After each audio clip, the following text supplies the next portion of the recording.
What's up? Welcome to the Recovering Loudly podcast. Recovering Loudly, the possessed podcast, but possessed in a good way, right? Not with our addictions anymore, but like with our passions and our ambitions, because that's what happens once you choose to start recovering, whatever that looks like for you. And also, you're our first female, or female or girl, as long as I didn't get that. Assume your pronouns. It's cool though. Thank you for coming. Thank you for joining us.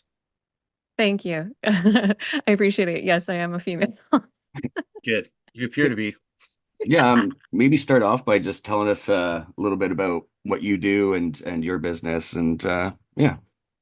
Yeah, absolutely. So my name is Brooke. I am the founder of the Sober Biz Collective. So I help sober entrepreneurs live and launch brands. It got started because I was actually hosting a podcast and all of our guests were coming to share how they found purpose after recovery. And a lot of them had started their own businesses, but hadn't been able to figure out how to do their website or how to like edit their podcasts or do these things, create like cool graphics for their podcasts and stuff. And they were coming to me and being like, "Oh my gosh, who's doing your artwork and who did your website?" And I was like, "I did." That's And so I awesome. just started helping people and ended up with this business, and it's kind of morphed into some really cool things. I've got to help like a national nonprofit get started called Empower to Recover, and they share lived experience recovery speakers all across Canada. They've put on like I think 5 events now, and then 2 online events, and they're just getting the word out to a lot of rural communities that don't get access to a lot of recovery resources. And like I get to be a part of that and help them create it. It's just really, really cool. Nice. Oh, wow, that's awesome. What I Yeah, think that is looks like it's going well for you too, right? yeah, what Yeah, I think it's is been neat amazing. looking through your stuff and the website and everything and as we mentioned on the podcast that there's different forms of recovery and it takes different, shapes and whatnot and you seem to have, used business development as a form of recovery, which is a very different approach. So I find that interesting. That's kind of what we're doing. Yeah. I think a lot of us go into like 3 different paths. Like either someone gets super into health and wellness and fitness and hiking and like goes like hardcore on like how can I make my life better? Or they start a business and kind of channel all that energy that they were putting into their addiction into like starting a business. Exactly. Yeah, I had a moment where I was just like super into being a mom and like getting really, really good at that and channeling all my energy. And I became like a little mommy blogger for a while. But all that energy, effort, money, resources that we gave to addiction, we got to find a place to put it. And it's so cool because I find that the most incredible, amazing things are created out of that. Hmm. Definitely. Absolutely. Yeah, and that's interesting because like that's essentially what we're doing. It's like slay the day, get it, recover. And then what's after that, right? Like Yeah. what are we going to do after that? And I think there's some people out there's some people that I think they have trouble finding their purpose, but that's definitely Fear the Possessed, the Recovering Loudly podcast here. That's our mission, right? Like to try to Yeah. promote that. Well, the Recover reason loudly while other people, while people still suffer in silence. Hopefully someone will watch this and get inspired enough to make some changes. 100%. And that's actually why I love working with the sober community and recovery community when they want to start businesses, because it's all people who have just like been through hell and want to help other people not have to feel that way. And so like getting to help people who help people, I feel like I'm able to make such a difference in like lifting other people up and helping them Yeah, succeed, right? it's amazing. Yeah, And creating a chain reaction through the process. Yeah. and your modality is the 12-step program. I was like Yes. you're part of Yeah. that community. That's where we met, Yeah. right? Where did we meet? Yeah. It Like, was at a friend's house at a step meeting. Yeah. right. I wonder, I think I completed those steps. Did you finish yours? I did. I've done about, I think I've done like 8 sets of steps now. I'm actually in the middle of a set right now. Because they kind of, so the big thing about a 12-step program is you go in it, you go through the work, and then you help somebody else. And it's like such a beautiful process. And one of the things I love about it is it's free and accessible. Like anybody could walk into a 12-step meeting today. Yes. You don't have to pay a dime. you don't have to know what you're doing. You don't even have to be sober. You just have to have a desire to stop drinking. So the barrier to entry is like nothing. So get in there, get your community. And then once you go through this process, you turn around and help the next person behind you. And that's kind of the whole premise behind it. So like I go through a set of steps and then like I'll take a sponsee through a set of steps. So sometimes I'm doing like 2 sets a year. But yeah, it's wild. It absolutely changed my life. I will like I agree. Like I'm not really I've done the rooms myself. I see a lot of positive things with the 12 steps with the blue book. It's really fascinating how old the program is. Like it's like 80 years old, right? Yeah. And there's still a lot of the literature, a lot of the stuff they talk about was just so bang on even now. But of course, it's not the only thing that I use. Hmm. But I will say here and now on the record that yeah, like I think everyone should do a set of steps. I think every person in the world should just do a set because you'll find like some benefit for sure out of those. Like they did help. And my first step, the first steps that I did, especially when you start taking responsibility for all your resentments. Yeah. When I first did the list, I was like 190. And then the dude I was doing them with was like, okay, now take responsibility for all of them. And as I Yeah. was doing that, I'm like, oh, I get it. Right. I think I had 180, so you beat me, but it's cool though. Uh, Like once I started going through each of those things. So what he's talking about is step 4, and it's basically where you write a list of everyone that you think hurt your feelings and owes you an apology, and then you find out you're the asshole in the end. yeah. And Well, yeah, when I went through that, it was like I realized I had 180 people I thought hurt my feelings, but I had like 5 things that hurt my feelings, really. It had nothing to do with the people. There's just like these 5 things over and over again when they happen would absolutely destroy me because of stuff that happened in childhood or whatever. And like no amount of therapy and counseling and whatever helped me see those patterns better than like getting it out on paper and telling another human being like my whole story, exactly what went on. And then she was like, well, do you see like you're upset about this because that happened when you're in childhood? Like it's just these same like 5 things over and over again. And a big one was feeling not wanted. And yeah, like, so if, self-worth. yeah, if someone didn't invite me to a party, I felt like they were trying to fucking murder me. But like someone could like, steal my car and I wouldn't care, Like, it was so weird. But because that Yeah, was just a big hurt for me. I'm with you on that one. Yeah, like, and I think like even now, right now for me, I'm just like I'm still learning to just heal that inner child that I Yeah. thought recently that I had more self-love. Like honestly, recently I've kind of slipped up actually. So I'll even use this opportunity to I'm freshly sober again. I decided to actually to start again actually like on my birthday this year, but Mm. just but digging up old emotions, trying to heal that inner child can be ugly. It can be so hard. And I think it's always we're all works in progress, right? We're all humans Yeah. becoming. So we share the same type of thing, I think, right? Oh, 100%. And it's really wild to see, like, once you get awareness, you can kind of watch your pain play out in front of you, like when you're not picking up a drug or a drink over it, and you just kind of sit in those feelings and that like ugliness.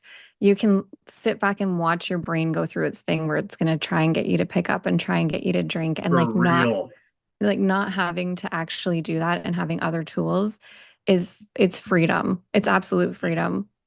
Yeah, I remember when I first did my step 4, my dad called me like I hadn't even finished my step 4 yet, and my dad called me to tell me that he didn't think I was really his daughter and that like my mom told him that she cheated on him when she was pregnant with me and that he never knew if he was really my dad or whatever. So like huge hurts started coming up and I'm like fresh in recovery. I don't really have any tools. I can't pick up drugs or alcohol yet. I got on the phone and I talked to people, but I was just like sitting in that hurt. And I literally watched my brain go through like, we got to get to a bar. We got to get attention from men. We got to go pick somebody up. We got to go pick some alcohol up. I have to numb this. Like, how can I escape? Like, I watched my brain try and pick up old patterns and like, I didn't have to act on them anymore. I spent my whole life feeling like I was just this horrible person that was defective and just couldn't make good choices no matter what I did. And then I like watched that actual process happen and just sat on my ass on the couch and like white knuckled it through the night, staying on the phone with like friends that I met in recovery. Like I woke up the next day feeling like I could do anything, Oh, really? So you got past it within that time, and then yeah, that's brilliant. So so the next day you felt like you totally accomplished I you was beat the like, what demon. else can I do? So, okay, I kind of messed up though. I know that feeling. I love that feeling. I kind of screwed up because so I was feeling all the pain, right? And I knew that like the promises that they say in the recovery programs that I work, there's these things called promises.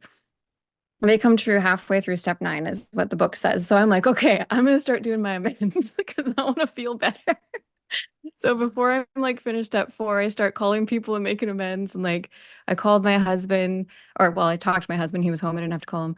And I told him everything. Like I just got so honest about everything. And I did amends that you're not supposed to do, like Yeah, that could hurt people. And just said everything, everything. And I thought he was going to leave me. And I was just prepared to like, if I'm going to hurt this bad, I might as well just do it all at once, you know? And so I was preparing for him to leave, but he didn't. He like held me and he was like, I'm so glad you don't have to hold on to that anymore. I knew something was wrong. I'm so glad you don't live like that anymore. And I just felt unconditional love for like the first time in my entire life. it's Um, awesome. but that went so well, I decided to tell everybody everything.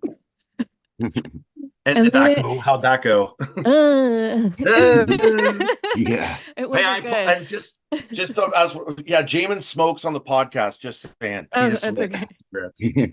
Nobody else. Is My smoke doesn't affect you over there, so we're all No, good. we're good. We're good. I love secondhand smoke. I quit smoking like December. I got sober August 2nd, 2016, and I quit smoking December 20th, I think, on my way Yeah. home from Mexico.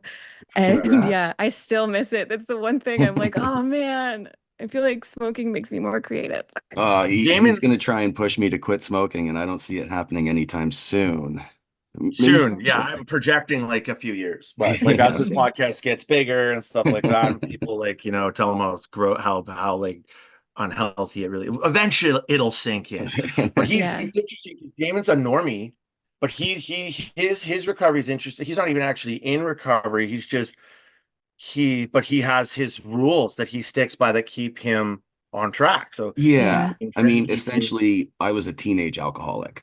And so Okay. I had to start making rules for myself in my 20s. And I'd look back at, Facebook memory, and it was something from, I think, 15, 16 years ago, which said, okay, 7 o'clock, I can have a drink. So I made a rule that I Mm, only drink after 7 p.m. And I've been holding to that for a long time. Like, very, very rare occasions do I break it, like count on one hand type thing, and it's worked for me. yeah. So if it ever stops working for me, then something else. But Yeah. yeah, Yeah, that's the whole thing is like if it works for you, that's great. Like for me, it's more mind bending and I feel more trapped when I'm trying to moderate things that I'm yeah, addicted to. Like I just feel like tormented by it. Just cutting it out completely, just it works better for me. Like I've tried before I got into a 12-step program, I tried like harm reduction and I tried, creating rules for me, not drinking tequila because that was a mess. I wouldn't drink and drive and I'd create all these things and then it was like I could only drink on Wednesdays and Sundays because that's when I didn't have work the next day, like all that stuff. yeah, But I would just be tormenting myself when I wasn't drinking. and I that's couldn't fair. find peace. So that's why for me, it's like abstinence works. It's Mhm, easier for me to just say, I'm not a drinker. I don't do that and not have that as part of my identity. I'm mhm. going to find yeah. it easier to say no.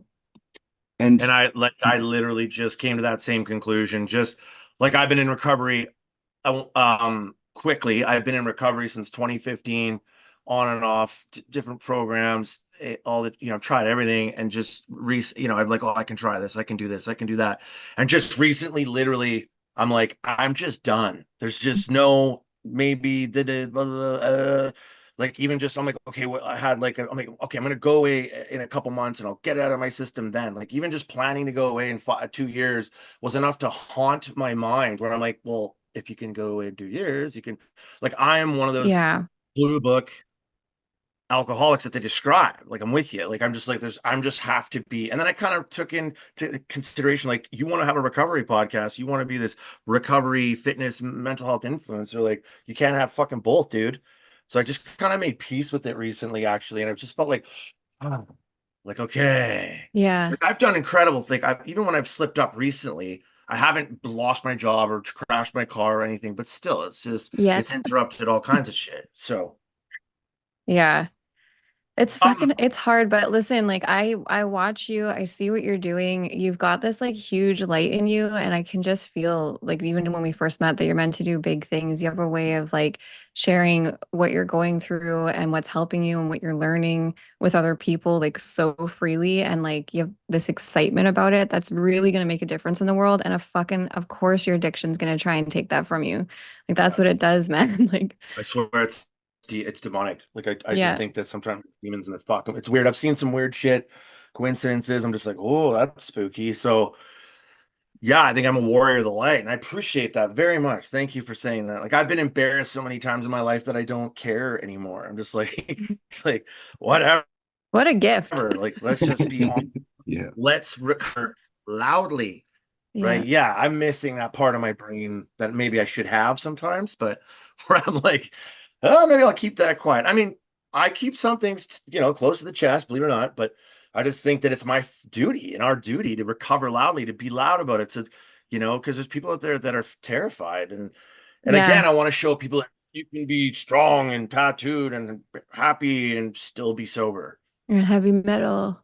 Yeah. Right. For people who are They can like listen to country, quietly on the whatever. It doesn't fence, always have to be metal. What's that? like for people who are like quietly on the fence of like, Yeah. maybe recovery might be good for me. But they, they're not actively looking for resources. But seeing these sort of conversations pop up, like Garrett, you've got a broad friend circle, right? So seeing these type of conversations just pop up dynamically and be like, hey, there are people talking about this. This is, something to consider and think about. So yeah, that's what Mhm. I appreciate about all this. So Yeah. So, Brooke, do you mind telling us like what your history with addiction is? Like, can you give us a kind of a backstory?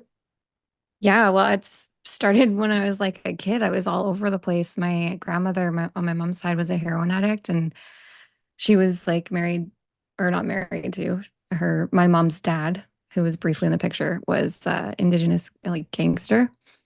And they had a really tormented life. And my mom had 9 brothers and sisters, and everybody suffered in alcoholism, drug addiction, codependency, like everything you could have growing up like that. It just showed up, all the trauma showed up really apparent in my family. And like I had cousins on the downtown east side and people overdosing all the time and, coming back. Or I remember visiting my auntie in a halfway house once, and I used to get babysat in the back of strip clubs. So it's like it was Oh, it wow. was a wild childhood, but I always felt like this little goody two shoes in the middle of all this chaos. You know what I mean? Like, and people would make me feel like I was overreacting all the time when I'd be like, I don't want you to smoke. I don't want you to do drugs. And I'd like cry.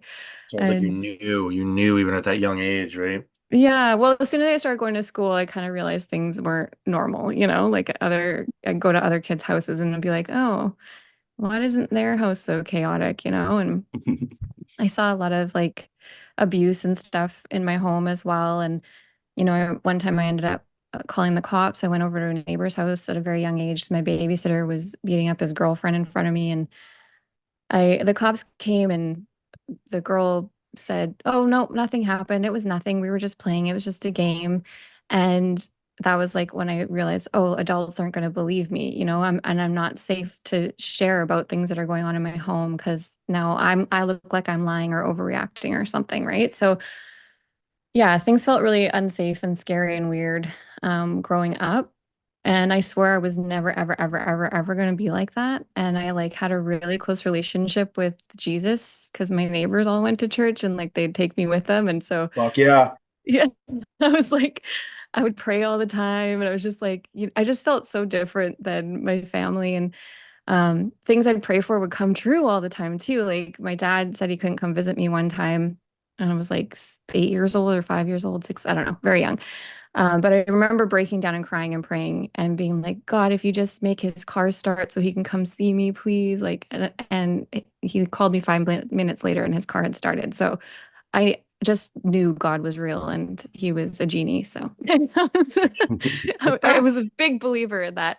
And another time, this little girl I was babysitting just wouldn't stop crying. And she was like, driving me nuts, and I was 13 years old, and there was no cell phones, and I couldn't get a hold of my mom, and I couldn't find anyone to help me. And I was getting so frustrated, and I just started praying. I'm like, God, if you make her stop crying and go to sleep, I swear I won't have sex till I'm married. And she just like stopped and went right to sleep. So it was crazy. And like I totally planned on keeping that promise, but I met a boy and he didn't believe in God. So, and his family was really nice and like they seemed to have their stuff together and whatever. And, he smoked weed and he drank, and did other things, but like it wasn't a problem. Like it didn't take them down this like dark road or whatever.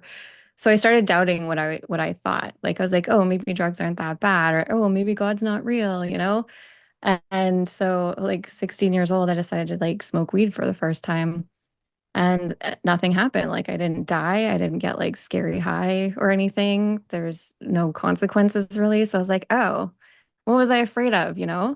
And then I tried drinking for the first time and I was like, oh my God, why isn't everyone doing this every single day? Like finally, I feel like I can be Woo! myself, like this funny person that was behind this wall of anxiety and trauma and everything that I'd been going through at home. Like I just felt like I had to wear a mask all the time. Also, I found out as an adult that I have ADHD. So I didn't Yeah. understand. Yeah, High I didn't five. understand why I was different, right? So all that went away and I could just be me for the first time. And then I'm like, okay, what else can make me feel like this? And then I'm doing like other drugs like E and whatever. And then what else? What else? What else? And before I know it, like I'm in a place where I'm doing things I'm not choosing to do anymore. And it took 2 years. I was 16. Within 2 years, I'm like, working in the adult entertainment industry briefly and like just doing things I swore I was never gonna do. And then I got pregnant with my son at 18 years old. And honestly, I feel like that saved my life because I wasn't sure what to do. Like everyone was telling me having a baby this young, it's not responsible. You have choices, you have options. You don't have to have a baby right now. And I thought like the responsible thing to do is not have a baby. I'm a drug addict. I'm an alcoholic. I don't have a place to live. I just got fired from my job like literally the day after I found out I was pregnant. I was sleeping under my grandma's coffee table. Like I'm not a mom. And I had like spent my whole childhood taking care of my three little brothers and like just finally got a life and now I'll be a mom. And anyway, so I was having a really hard time with this decision and I prayed for the first time in a really, really long time. And I just said, God, I don't know what to do. Like, I need a sign. And a literal billboard, like a sign, came up on the side of the road that said, abortion stops a beating heart. So it was just like this fucking God shot, right? And I honestly I don't think it was like my son's heart he was talking about. I think it would be my heart. Like, I think I would have died if I hadn't made that choice because that kept me clean and sober for a little while, until it didn't. And I ended up getting a really good job and screwed that up with alcoholism and drug addiction, because I was making good money and now I can afford a babysitter so I can go and do all these things without my son knowing. And ended up losing that job, ended up on welfare, ended up getting assaulted, having panic attacks every single day in and out of the hospital. I couldn't even get on a bus or a SkyTrain because I just get really anxious if I was anywhere where I didn't have control and I couldn't just leave. And drinking was the only thing that was helping with that. So that's how I functioned for years. And then I found videography and I went to school for documentary filmmaking and got my shit together a little bit. I was getting up at the same time every day. I felt like I had a purpose. I was being creative. It kept me on my feet. Like my anxiety started going away. I got on some anxiety medication as well. Like life started getting really good. I ended up opening a thrift store, which was like a huge dream. And then I got pregnant with my second son, ended up with postpartum depression. He was born 2 months early. I didn't have any tools to cope with any of those feelings. So I picked up drugs and alcohol. And I had this like tiny preemie baby that needed me. And I became who I was like back as a teenager. Like I was doing drugs I hadn't even done as a teenager with like a tiny baby at home now. And the guilt and the shame from that was just killing me. And then, I started doing other things that just made me feel like a disgusting human being. I felt like a fraud everywhere I went. I was working with kids and like doing wedding videography and And I just kept thinking like, oh my God, if anyone knew what I was up to, they wouldn't let me around their kids or they wouldn't let me around their husbands. Like I just felt like so disgusted with myself. I couldn't even look in a mirror. And I was trying to keep the outsides looking good. I bought a brand new car. Like I just tried to do anything I could to make it look like I had my shit together because I just felt so empty inside. Real imposter syndrome. Like in the biggest way. Yeah. I was like I was living a huge lie. And, I just thought if anybody knew what I was really up to, like my fiance at the time, husband now, he would have left for sure. My friends wouldn't be my friends. Like all those things going, like there's nothing I can ever, I felt like I murdered someone. There was nothing I could do to undo the things I had been doing. And I didn't want to be doing them. Every day I woke up and I said, I'm not going to do this again today. And then I maybe could get 3 days, 3 weeks, 3 months, but then I end up right back to where I was. And it was just this huge cycle. And finally, one day I was like, I gotta either end my life or run away, but everyone's better off without me. Like, I'm never gonna be able to live an honest life, and I can't keep living like this. And like, I ended up getting super honest with my mom and just telling her everything. And then she told me about a friend of hers that went to a 12-step program and that had like screwed up worse than I had in her life and then got better and then started helping other people and became like this really amazing person in her community. And like she was actually she did a Vancouver Recovery Club float for the Christmas parade in like 2014, like 2 years before I got sober. And I was in the parade with the Vancouver Recovery Club, not even realizing I'm an alcoholic, not even realizing what the Vancouver Recovery Club is. Like, Irony in that. Oh, wow. yeah, it was pretty wild. So her story literally saved my life because I finally was like thinking maybe there's some hope for me. And I went to a 12-step program and it was fucking terrifying. And I didn't know where I was or if I even belonged there because I didn't think I was actually an alcoholic because I didn't have to drink every day. But when I drank, I couldn't control how much I drank. And then I couldn't control what I would pick up after I drank. Right. So that first message, the first meeting, I don't really remember what I heard or the messages, but I remember seeing I'm powerless over alcohol. And I was like, whoa, is Step that one. true? Yeah, like, is that true? Am I actually powerless? Maybe I'm not defective. Maybe I'm not like just born bad and can't help but make shitty decisions because I don't know, it's like a family curse or something, Maybe it's the alcohol. Maybe if I don't drink, then these things won't happen. And yeah, I mean, I'd love to say I put down alcohol and became a perfect human being, but that wasn't the case. It took a lot of healing. And I did lose No. all my friends and I did, all Did those things. you? Yeah, all those things I was afraid of happen. Well, I was like, I was doing really shitty things and I got honest with about all of it. I just kind of told everybody everything and it was hard. And like all my worst nightmares came through true. My friends didn't want to talk to me anymore. My Because of the neighbors things you did or because of the fact that you were drinking? Like, because of you, things because I did. It was so okay. messed up because like here I am like the best version of myself I had ever been. I'm finally honest with everyone. I'm telling everyone the truth now. I'm not living a lie. I'm not drinking. I'm not using. I'm not stealing. I'm not cheating. I'm not doing all these things. And now you don't want to be my friend. What? Right. But it's the consequences of my actions. And it was the best thing that ever happened to me because those friends weren't on the same journey as me. Like I needed to get away from them.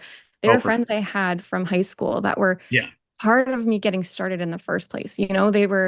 It was a Yeah. chaotic, toxic group of friends that we were all living a lie and we were all being shady. And like, if I'm I coming to didn't terms leave, with that too. yeah, Sorry. if I didn't leave Sure. that circle, then I could still be trying to, still fit in with that and not drink. And that is fucking hell. Like trying to be a shitty person without drugs and alcohol is way harder.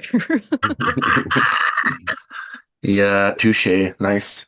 Yeah. So you found the rooms and so you tried it out and you start and so what did that look like? So I was just about 2 months sober. And I found out like my aunt had been murdered and I was going to pick up my kids from my mom's house. She was babysitting and she came out freaking out. And I just kind of felt pissed off. I was like, there's no way she was actually murdered. There's no way this, like, my family is so dramatic. There's no way this actually happened. And we're driving to my aunt's house to check on her, and there's ambulance and cops, but my brain was literally seeing moving trucks and like just regular cars. Like, my brain couldn't even fathom that that could be a reality, right? And we get there and we find out the truth, and I was devastated. It was the worst thing that ever happened in my life. I'm barely like 60 days sober. I was taking a 2-month trip like 3 days later. And I'm like, okay, well, nobody stays sober through this. There's no fucking way. Like, there's not one human being on the planet that would stay sober through something like this. And when I first came into recovery, I got this like packet with a bunch of people's numbers on there. And they said, like, call if you need anything. You don't have to do this alone. And so for whatever reason, I did. I listened and I started calling those numbers, and I kept asking everybody over and over again, can I drink over this? Like, this is something you would drink over, right? I don't even know if I'm an alcoholic for real or not. And every single one of them said, no, you don't have to drink over this. You can get sober, or you can stay sober through this. You can wake up sober in the morning. There's nothing in the world you have to drink over, or that a drink's going to make better. And one girl I tried to convince I wasn't an alcoholic, and she's like, great, if you're not an alcoholic, then just decide not to drink today. Because it doesn't do good things for you. So you can just not drink if you're not an alcoholic. No big deal. It's like, that is some Yoda mind trick Jedi shit. You know what? 1 second. I hate to interrupt here, but No remaining worries. time meeting is 5 minutes. So should we kill this and then continue it on? Yeah, like, do we want to just split it in Well, half? she's got a big story and I want to hear it, and then I want to Yeah, ask her yeah. a couple more questions. Do you guys have time? Sorry, word Yeah, sheets. sure. Yeah, I can send another link afterwards. Yeah, and then do a little clip job. And Okay. yeah, We're we'll put gonna a little start paying for intermission in the here. Intermission. Okay. Commercial break. commercial And now break. a word from our Wait, sponsors. where were you just that last? Just remember where you were. We were just Yeah, about calling everybody on the list.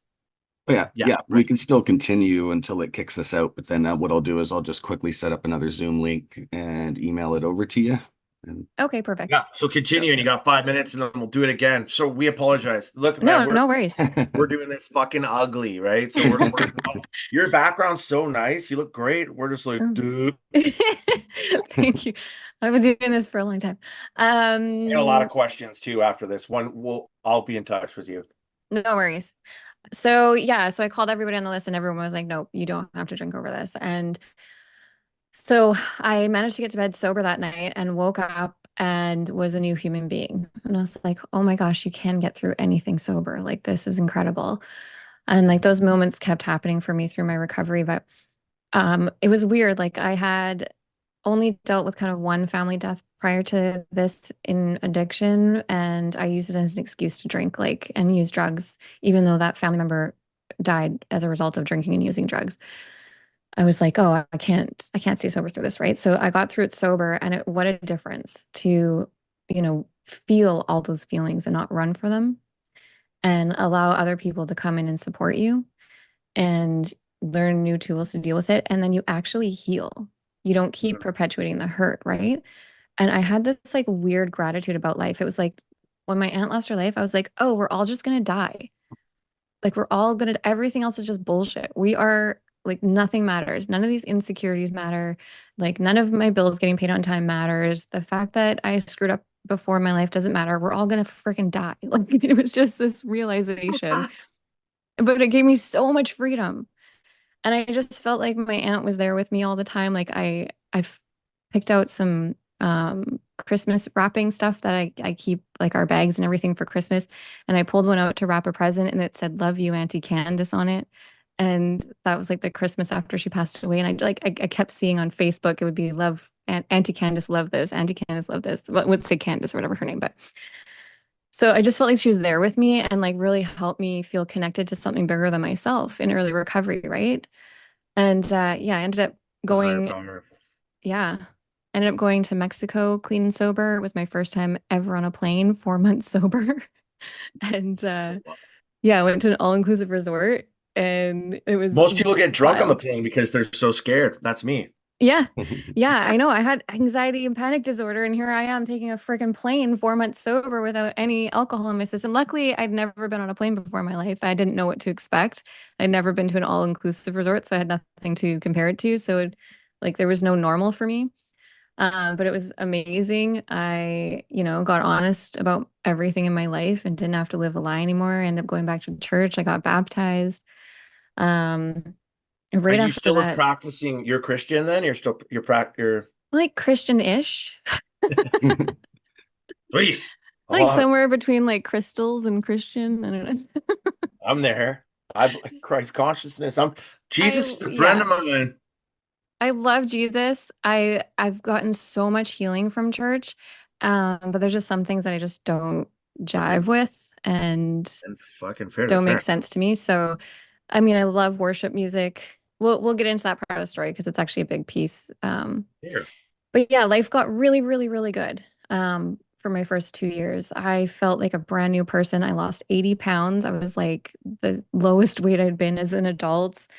I was like exercising, helping other people get healthy. I was speaking. I was, doing this like little health and wellness business thing and traveling, going to Kelowna, like for conferences and stuff. And I just felt like I got this. Like I never have to feel shitty again for the rest of my life. And this was 2 years you had altogether, right? Yeah, at that time. So, And yeah. then yeah, and then I got pregnant with my daughter and I had four little brothers and two sons. So having a daughter was like a dream come true. And I just was like, oh my God, life is magical. Nothing can ever suck again. But unfortunately for me, like pregnancy and my body don't mix well together. And I got really, really depressed in my pregnancy. And I had never faced that serious of a mental health issue without having drugs or alcohol. And um, I ended up on bed rest. So I wasn't able to get to meetings and like all these tools that I had weren't as available to me. Zoom wasn't really a thing for recovery back then. So I So, started kind of slipping downwards and I picked up food as a means to cope with everything that was going on because I couldn't drink, I couldn't use drugs. I was pregnant, so it's a perfect excuse to get fat. and then this meeting is great. Well, that's perfect. So part two coming up then, because All right. All right. I'd hate for it to kill you, but hold that thought. And I Okay. apologize for this. So you were talking about how sad you were because you were getting fat from eating too much sugar. Well, I was also pregnant, so it was a really good excuse. But like I And had been this like healthy influencer kind of person and putting my life out there for everyone to see, and I'd lost 80 pounds, and everyone was always like, it felt like that was the most interesting part about me, and that was my purpose in life kind of thing. And so for that to go away and to like have no control again over food, um, it was it was really hard. And it just added to my depression. Like I just kept feeling lower and lower and lower. And after I had my daughter, that's a normal thing. Like even for like everybody, anyone that's listening, like food addiction is like even now as I'm food addiction's hard. it's So Yeah. hard. And when you sugar's like give up heroin. one thing, I mean, like obviously the natural reaction is for something else to jump in and try and replace it, right? So Yeah. Yeah. And I kept trying to get better. But after I had my daughter, I was dealing with like severe postpartum depression and severe anxiety again. And I was having postpartum anxiety. So I was like picturing my daughter like dying all the time. And even at her baby shower, I was just having a panic attack in the bedroom and I couldn't let anyone else hold her. Like I was just so sick, like just mentally ill. And I was too afraid to take postpartum depression medication or anything because of my recovery. Like I just had it in my head that something terrible was going to happen. I was going to relapse or it wasn't going to work or something. Like I couldn't, my anxiety wouldn't let me. And I suffered through that for years and I kept trying to get better. And I'd have moments where I'd get better. That's when I started a podcast and that kind of helped me get out of myself and like be there for other people and just feel like I had another purpose in life. But even just being on camera and stuff now that my body had changed so much and like I was just always in my head, I was feeling anxious, um, really insecure, I think is the biggest way to describe it. And I, things were getting a little better, but then we found out that my husband's dad got cancer. So we were going through that and he was starting chemo. And that was like 2020, January 2020. And then in March, he was doing chemotherapy. And then the whole world shut down. My daughter's turning 1. And my father in law's in chemotherapy. And the whole world has just changed and now I can't leave my house and my anxiety is even worse. And it's like, see, I told you someone was gonna die. See, like Oh the my world is God. scary. I was right, you know? And I suffered. I had panic attacks every day for 2 weeks straight. And I thought I was gonna end up where I was after I got assaulted and was having panic attacks every day. Couldn't get out of my house, couldn't get on a bus. Like it was the exact same thing over again. But now I'm sober. I don't have meetings because it's lockdown and everything's different. Like I can't even go to the grocery store, like it was just so insane and so terrifying. And I couldn't get my feet under me. Um, and then, we started being able to see each other outside and Zoom meetings came on. And I actually got to help get Zoom meetings going because I was really good at technology. So I helped in the Tri-Cities get some meetings going and stuff. And I kind of felt like I had purpose again. And I was getting out of my house and my panic attacks were less frequent. And I made a parody song about the whole lockdown thing. Yeah, you write music too, right? I was Yeah. surprised too when I met you. I was like, oh, okay. And you're pretty Mostly good at it. mostly funny ones, but I have a couple serious songs.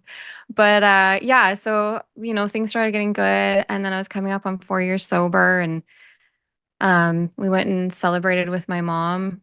It's my son turned 2 a few days after I got sober, so he was I was turning 4, he was turning 6, and we have a little party every year to celebrate his birthday and my sobriety with my mom and my brothers were there and my younger brother, he was 23. He was really struggling with addiction, but he had a girlfriend that was in recovery and they started going to meetings and that day I saw him, he had 2 days sober.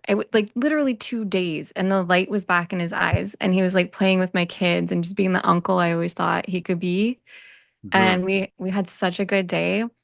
And a friend of mine had just lost someone to an overdose, and I knew that my brother was really into Xanax, and he was really into weed, and he struggled with social anxiety and all these things that I had too, and ADHD, undiagnosed, and was self-medicating 100%.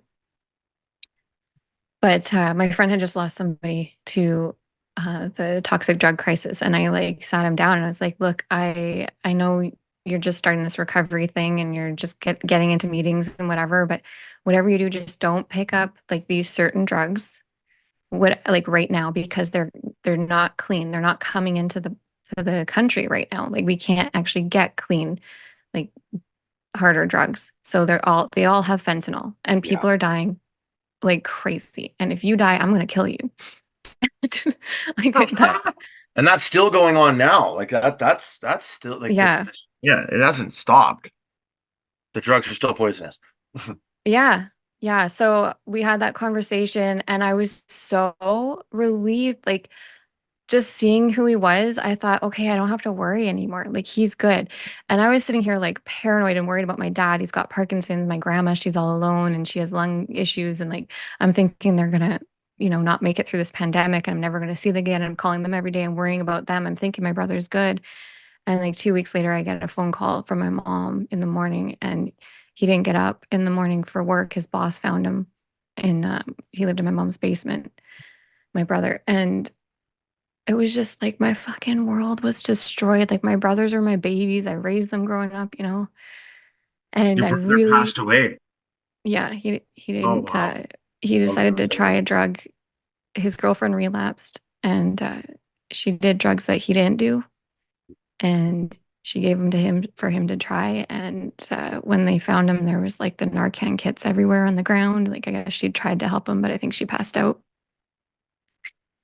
Jeez. Wow. And yeah, so he didn't make it. And, I just finally stopped worrying about that happening. I was I believed that God got me sober because I was going to save my family and he was going to be okay. And I saw it. We had coffee in January and he was like, "I'm done. My friend just died of this."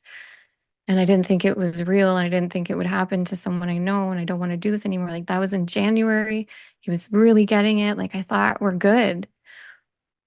And so that call destroyed me. I rushed to my mom's house as fast as I could because it was 2020. I didn't know if we were going to get a funeral or if I'd ever see him again. And I just wanted to be there. So my husband came home from work and his dad gave me a ride to my mom's and I got to see my brother before they took him away, and I like laid down on top of him and I just started praying and I was like, God, wake him up, give us one more chance. We just need one more chance, please. I won't let him down this time. Like, just give us one more shot. And I really, really believe, because every time I had prayed that hard, God answered my prayers every single time. So I really, really, really believed that he was going to wake up, but he didn't. And when that didn't happen, I said, God, just please use this story to save lives, because I don't want any other family to have to feel like we feel right now and go through what we're going through right now. And that was like a really hard time for me. Like, I just felt like it didn't happen right away, but little by little, like my faith in God just kind of disappeared. I felt like I can't trust this God. Like, if he can let this stuff happen to me, like, I don't want this God. So I started Thank turning you for away sharing from, that, though. Thank you so yeah. much, because like a lot of people are going to hear this story now too. Yeah. Well, I mean, this is the whole reason why I share my recovery, is because I want people to know how real this is. Like, it's life or death, right? Yeah. And the life you get in recovery is so incredible. And even when I went through something like this, like, I didn't have to pick up a drug or a drink over it. And I had people I could turn to, and I didn't have to suffer alone. I didn't have to go through this alone, even though we were in the middle of a pandemic, and like the people that normally probably would have showed up at my doorstep and been in my house every day making sure I was okay, they couldn't do that. But they were still there. I had someone to talk to on the phone every day. I was never alone. And I also had other people that I had watched go through, like, losing their daughters and getting cancer diagnosis and doing all these things that I thought no one could get through sober, and they got through it sober. So I knew it was possible. And I stayed sober, but I definitely didn't stay spiritual, and a lot of like self-will came back. My food addiction got really, really bad when I could finally eat again. Grief, like, I felt so sick to my stomach some days that I just would be like heaving over the toilet, feeling like I'm gonna puke all the time just from the feelings, right? Like, I thought before that I had felt every feeling you could feel, and apparently, nope. There was depths to feeling I didn't know were possible to actually feel. And the fact that I didn't have to pick up a drug or a drink over that is just such a miracle. But I did Mhm. pick up other things. Like, I numbed out with TV, I numbed out with food. I started like trying to use people as my higher power, and fuck, people suck at being God. Like, they Sure. just People suck in general, man. I we mean, do. Yeah. well, But at least I would argue that, at least we're, yeah, we all suck equally, but we're trying to make I think you should be trying to make a difference in some way for sure.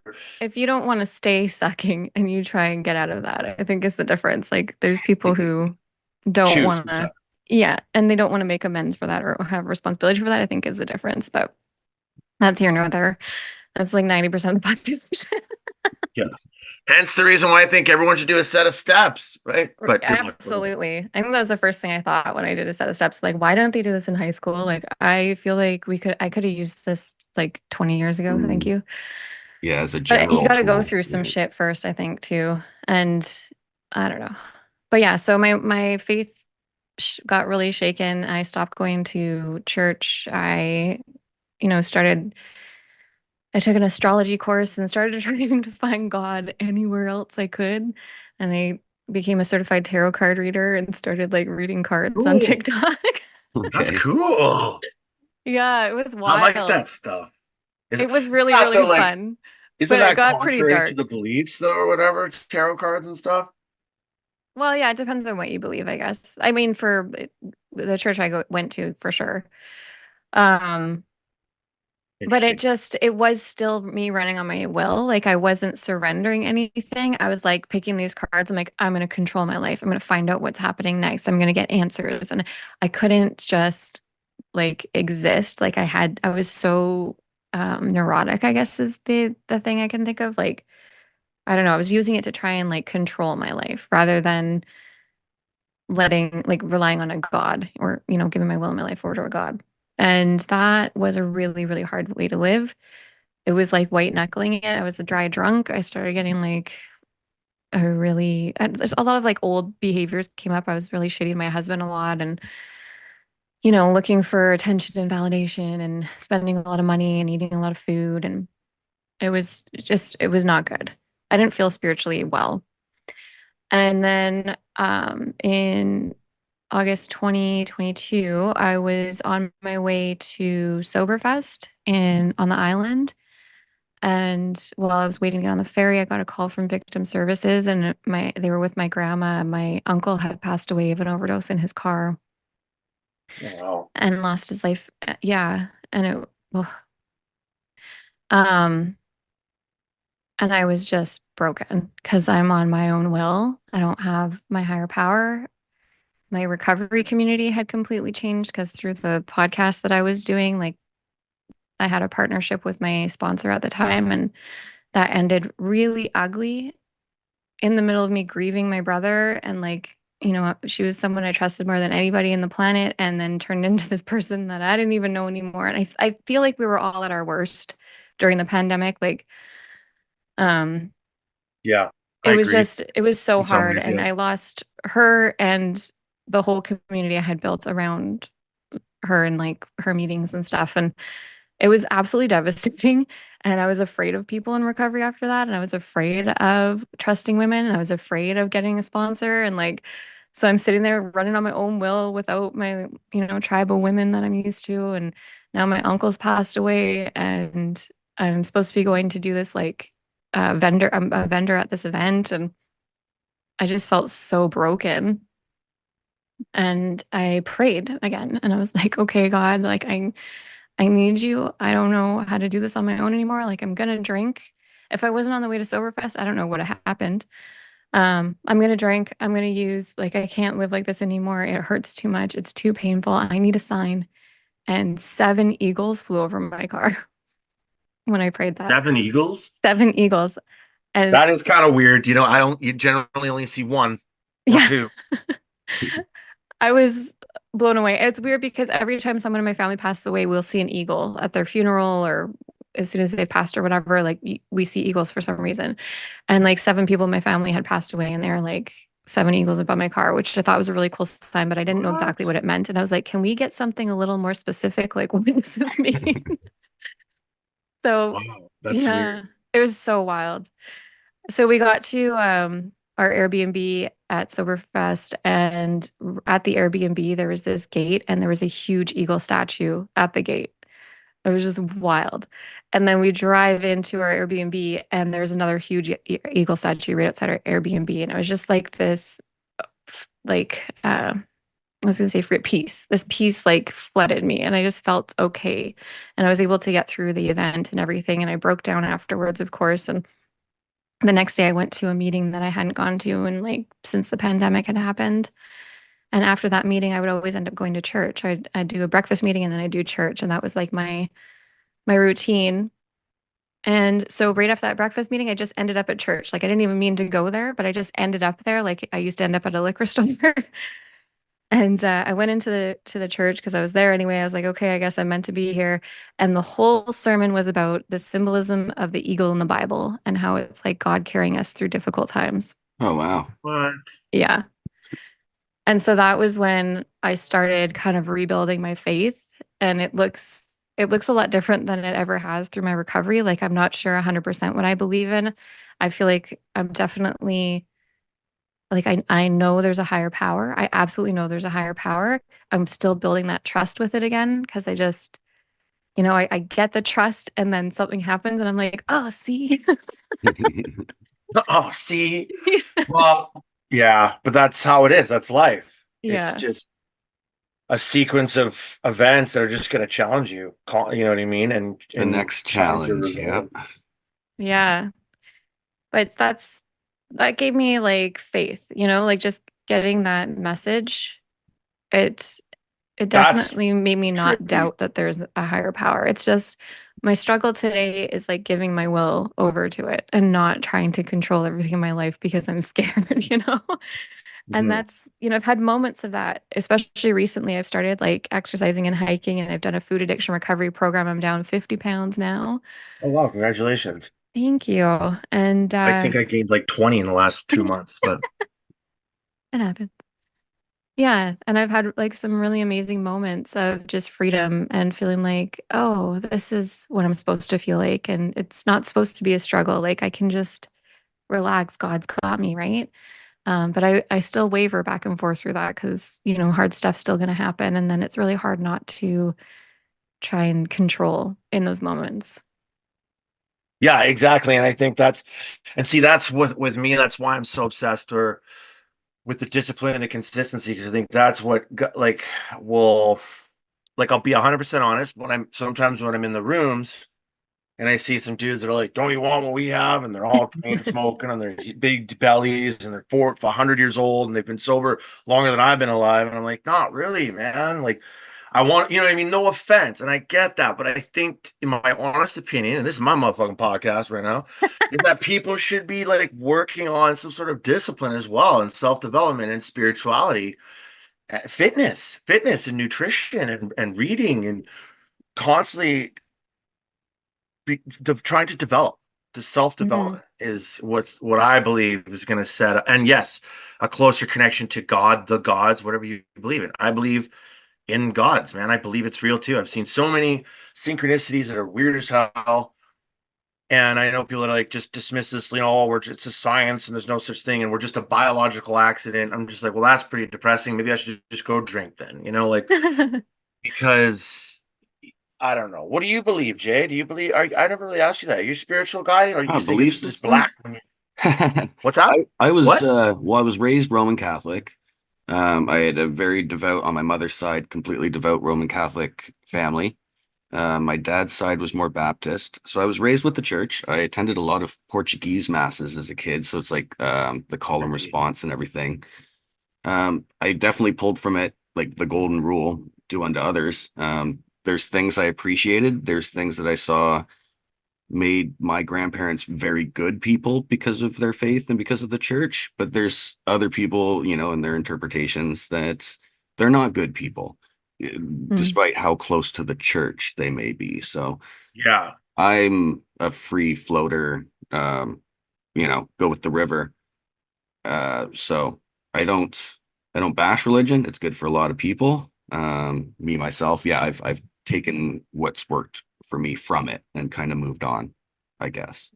Yeah, and I think that's the idea behind a lot of this stuff is just take. It's like, I think it's a Bruce Lee quote where it's like, take from the AA, take from Life Ring, take from the Stoics, take from Jesus's teachings, the Zen, Buddha, everything. Take Oh it yeah. all, make your Mm. own thing. I To feel like all the different philosophies, not that they're wrong, but we're all beating around a bush that we'll never reach. Like, so, Mm. Agreed. you take what you can get. And, Yeah, some because God hates gay people. Like, come on, God Yeah, that's a hates. hard one for me to wrap my head around. Honestly, though, I think what's missing when I go to church is like Jesus wasn't even into the church. Like he literally existed because he didn't believe in what the churches were teaching. You're And right. he went to like the murderers and he went to the prostitutes to find his disciples and, spread his message. Broken people. Exactly. And that's really missing, I feel Mhm. like, in the church community. And maybe not all. I haven't been to like every church, but that's what I find. Like there's still a lot of pride. And that's, Yeah. they talk a lot about homosexuality being a sin, but pride's a freaking sin.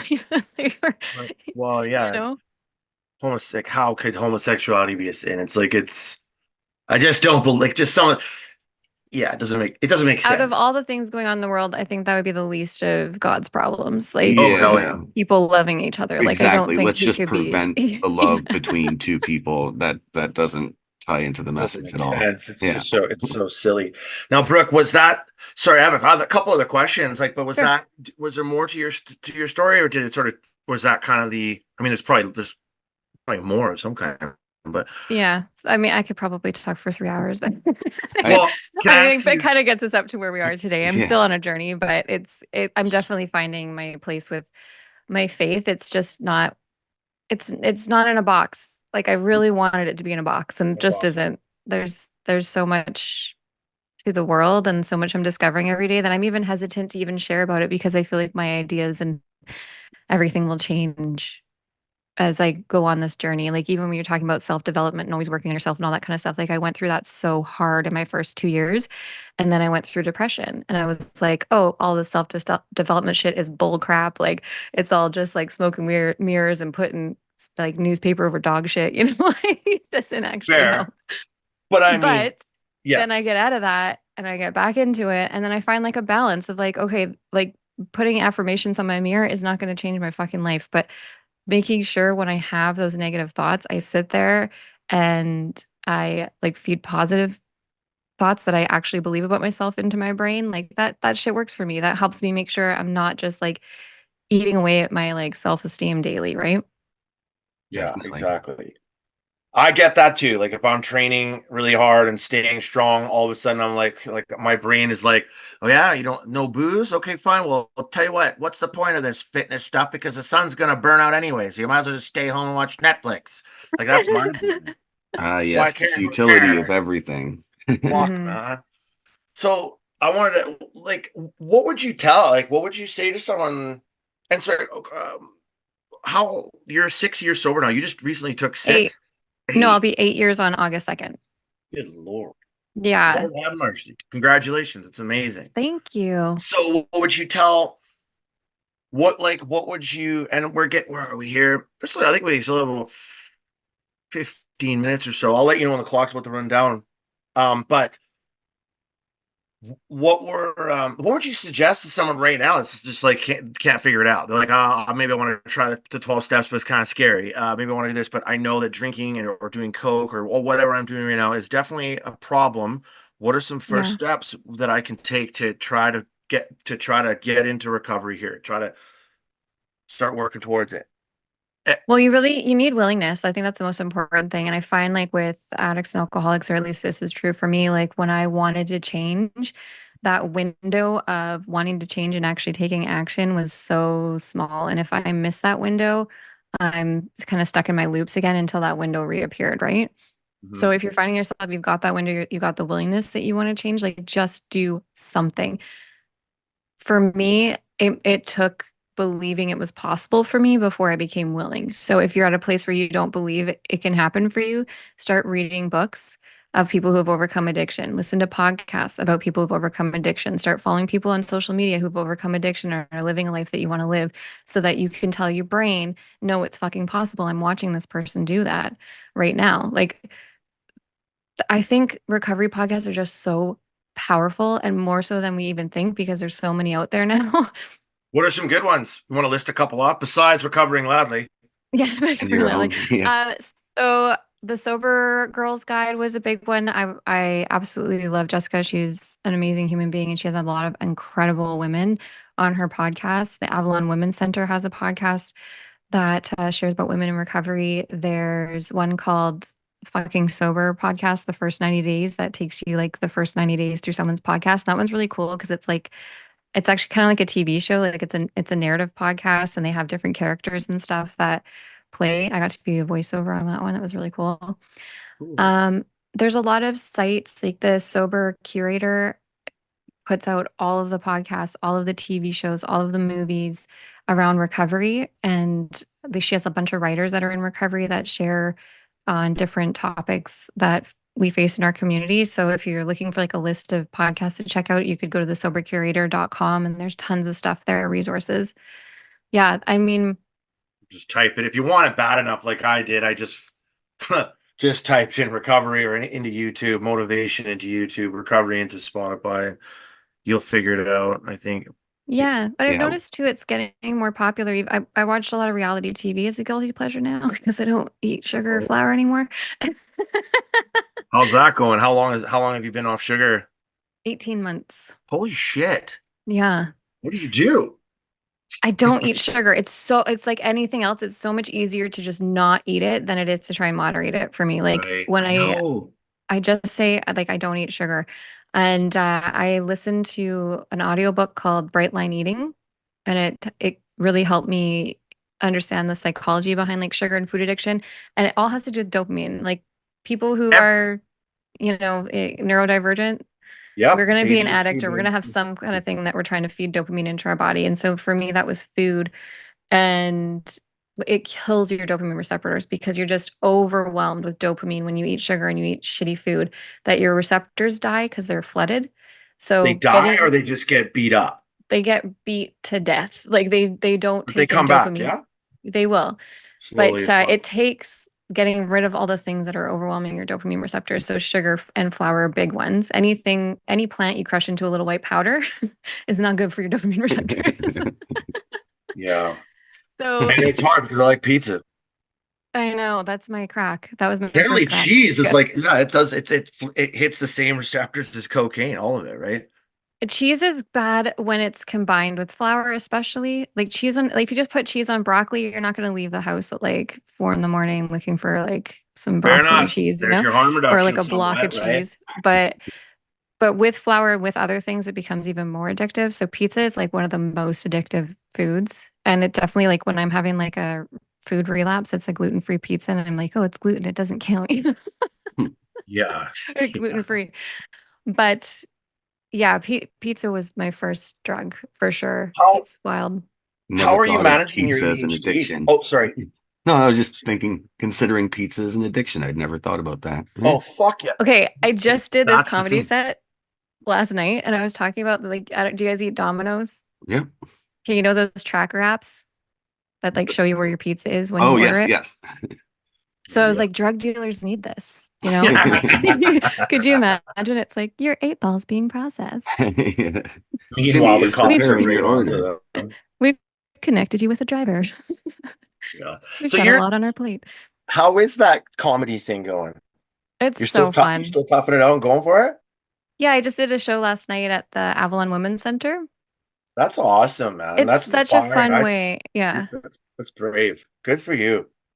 I like pushing myself out of my comfort zone, and I expect to suck at things when I'm first doing them. And I think that's a mindset that's really helped me, is just like even trying to suck at things, because then there's no expectation. But I Yeah. don't know, it turns out good anyway, even when I'm trying to suck at it. But I just want to get myself out there and do things that I have absolutely no business doing, because we're all gonna die anyway. So Well, live then. You got to live. We're all going to die anyway, so you got to live, man.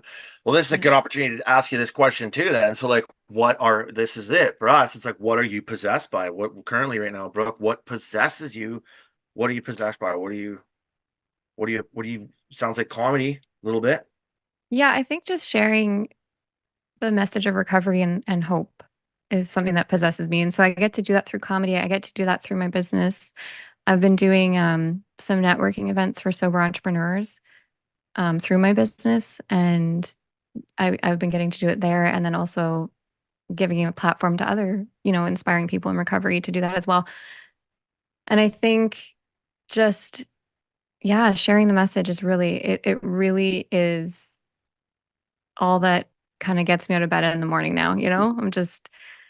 It Yeah. gives me purpose in my life, and then I don't feel alone, and I know that someone else out there doesn't feel alone. And when you really get to see someone's life change because they heard your story, or they reach out to you and you're like, oh, I listened to your podcast episode and I really related to that, I'm going to try not drinking today, like that stuff is life-giving, and it just feels like, oh, this is what I'm here to do. Yeah, The and that's first that time. service part of the 12 steps too, right? The service part.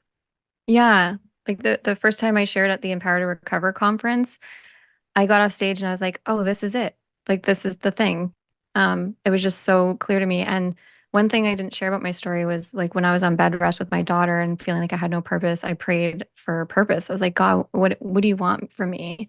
And when I was meditating, I heard your story, my glory. And so I've just been like spending the last, I guess, like 5 years trying to figure out what the hell that means. But that's Well, what, I mean, it's awesome. I heard that in a podcast the other day. Like when I get on stage, or if I'm doing a podcast, what was his name? It's the guy he's here. It's the dude that sings for Youth of Today. I forget his name, but he's really cool dude. But he was saying, what are you doing when you're getting on stage, when you're doing the podcast? Are you serving yourself or are you serving God? yeah. Right. So glory. So that's what it is. Your purpose, his glory, the glory. That's a cool thing to say, I think. Yeah. Yeah, that was where the first podcast I started came out of, was my story, his glory. But then Yeah. we changed it to seek purpose. because we were like, oh, that's a little too religious.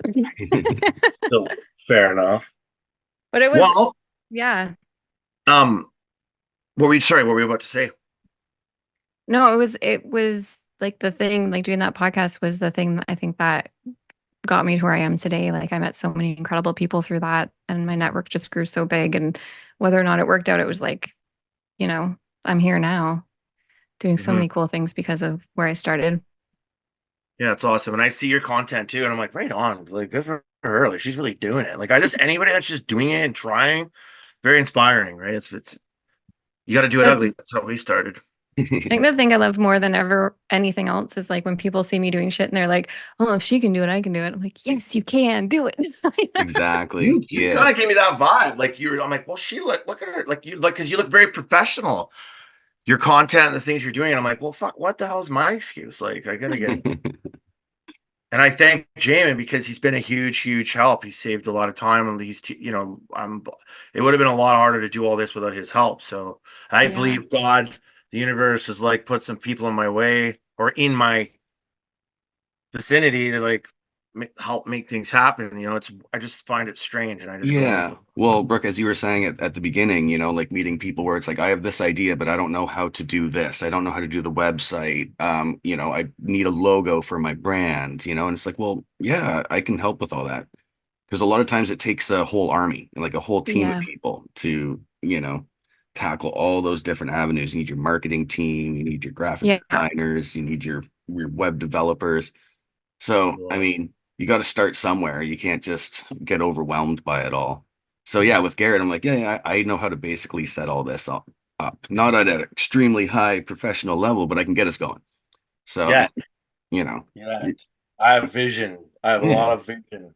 It's gonna take time, but yeah, even as I learn, and I'll probably reach out to you too again to get some advice, or I don't know, we could go for coffee or something, and you could Yeah, help, absolutely. yeah, whatever. I had somebody said something to me like a long, long time ago that's really stuck with me was that like alone you'll go fast, but together you'll go far. And I just really believe that. And like that's why I started the Sober Biz Collective is because I wanted to build a community of people with all different skills and talents that want to help support other people that are, choosing to do business booze free. yeah. Yeah, And before we wrap up, so yeah. what sort of things do you have coming up? I know you do the sober social events and whatnot. Is there anything you have coming up in the next few months that you wanted to Or just were quickly you? mention? Yeah, or would you want to plug anything? Where can people find you? Yeah. Yeah, come hang out with me at SoberBizCo on Instagram, and we have a Sober Summer Social networking event coming up that's all about collaboration, and that's going to be August 29th. We have three speakers, which is going to be so fun, and one of them is actually a comedy event company that's going to come talk. So it's a really, really, really fun way to meet people, and they're one of my favorite things to do in my business is to host these little events. We just started them this summer and it's been taking off. So that's in Port Coquitlam if you're local. And we've got Yeah, some masterminds coming up in September. So if you have a business and oh, you're in sobriety and you want to like share things that are going on in your business and get feedback from other people in the community, you will have an opportunity to do that. And that's that Nice. sounds online. So cool. anyone's welcome. And I'll make sure to get the links and post that in the details here. Just about to Amazing. say that, yeah, because that's what I'm learning is like it's like learning like the intricacies and of posting now. Like it's fun to post on, but like how it's evolved now, like oh, like it's a Yeah. job. It's a lot of work. Fuck, Yeah. Handling the Yeah. social medias and everything. Yeah. Yeah. I'm Oh my learning. God. That's your Okay, job, Me. well, Garrett. thank you. Thank you so much for sharing your story and getting vulnerable. It's fucking awesome. I'm glad you like you were our first girl on here. And first 12 stepper. It's just cool. It's cool. You know what I mean? So we'll Yeah. have you Really back on as appreciate we it. get bigger. Okay, right on. This was awesome. Thank you so much. And Okay. then Garrett's going to do his send offs. Oh, yeah. Yeah. You know what? Just don't forget to slay the day. Keep the PMA, grind the blade, stay inspired, work hard, forward momentum, progress, not perfection. Amen. Awesome. Yeah. Feel up the sound.